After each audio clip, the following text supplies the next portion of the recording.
సంవత్సరాల తరబడి ఎన్ని మందులు వాడినా మీ మోకాల నొప్పులు తగ్గట్లేదా? ప్రాణ పెయిన్ క్లినిక్ లో అత్యాధునిక చికిత్స. Gudivada Gudlavalleru engineering college ladies hostel bathroom లో హిడెన్ కెమెరా వ్యవహారంపై విద్యార్థులు భయంతో వణికిపోతున్నారు.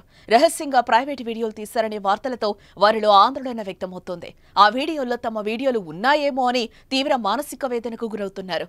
తాజాగా కాలేజ్ విద్యార్థిని మాట్లాడుతున్న ఆడియో బయటకొచ్చింది. ఆమె ఫోన్లో మాట్లాడుతూ తన ఆవేదనను అవతలి వ్యక్తికి తెలియచేస్తూ రోధిస్తోంది. కాలేజ్ బాత్రూమ్ లో వీడియోలు తీశారంట, భయమేస్తోంది, చచ్చిపోవాలనిపిస్తోందే అని ఏడుస్తూ అవతలి వ్యక్తికి చెప్తోంది. ఆ ఆడియోలో ఏముందో చూద్దాం. ఫోర్త్ ఫోటో కూడా చూసాము మేము.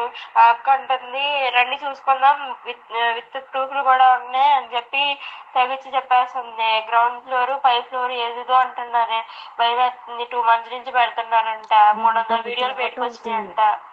బాబు అక్క ఏమన్నట్లేదు. తీరంటే శివ రండి చూసుకుంటాం అంటుంది. అందరు ఏడుస్తున్నారు. మాకు భయం వేస్తుంది. మా ఫ్లోర్ లోనే పెట్టారంట. ఏడుపు వచ్చేస్తుంది, చచ్చిపోదాం అనిపిస్తుంది బాబు.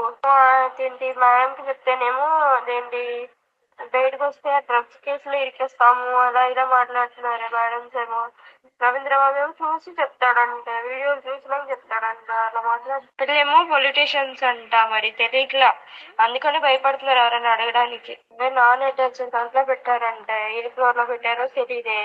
ఇప్పుడు 300 వీడియోలు అయితే బయటకు వచ్చినాయి అని మాత్రం అంటున్నారు. సీనియర్స్ ధర్నా చేస్తున్నారు. సీనియర్స్ ఏమో గొడవ పడుతున్నారు.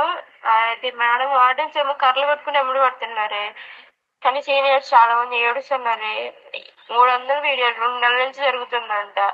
ఆ పిల్లేమో పొలిటీషియన్స్ అంటే ఫేక్ న్యూస్ అంటున్నారు. ఫేక్ న్యూస్ చూసి చెప్తాం, వెయ్యే మాటలు అన్నారు కాదు. అదే ప్లీజ్ ఎవరైనా వీడియో కనుక్కోండి. ఇక్కడ వీడియో ప్రూఫ్ చూస్తేనే మాకు మిమ్మల్ని పట్టించుకుంటారంటే, లేకపోతే పట్టించుకోరంటే. అసలు ఏడుపు వచ్చేస్తుంది. మా ఫ్లోర్లో కెమెరా దొరికిందంటే వీడియో పెడితేనే మాకు ఏదైనా చేస్తారంట, లేకపోతే ఏం చెయ్యారంట. అడుగుతుంటే కూడా కర్రలు పెట్టి కొడుతున్నారే. అంత ఉండే హాస్టల్లో ఇప్పుడు మా సిచ్యువేషన్. అందరు ఏడుస్తున్నారు. సీనియర్స్ కూడా అడిగారు. సీనియర్స్ అడిగితే బాయ్స్ సీనియర్స్ అడిగారంట. అడిగితే వాళ్ళని డ్రగ్స్ కేసులో ఎక్కిస్తా అని చెప్పారంట ప్రిన్సిపల్. పోలీసు మానేసి ధర్నా చేద్దామని. మరి ఏమైతే ఏంటో ఏమైతే తెలీదు. అందరూ ఏడుస్తూ అయితే జరుగుతుంది. మా ఫ్లోర్ లోనే దొరికిందంట క్యామ్ కూడా. అది 2 months నుంచి అంట. 2 months నుంచి అంటే అన్ని ఫ్లోర్లు కవర్ చేసి ఉంటారు. మాక్సిమం 300 వీడియోలు అంటే ఎంతమంది అమ్మాయిలు ఉంటారే చెప్పండి.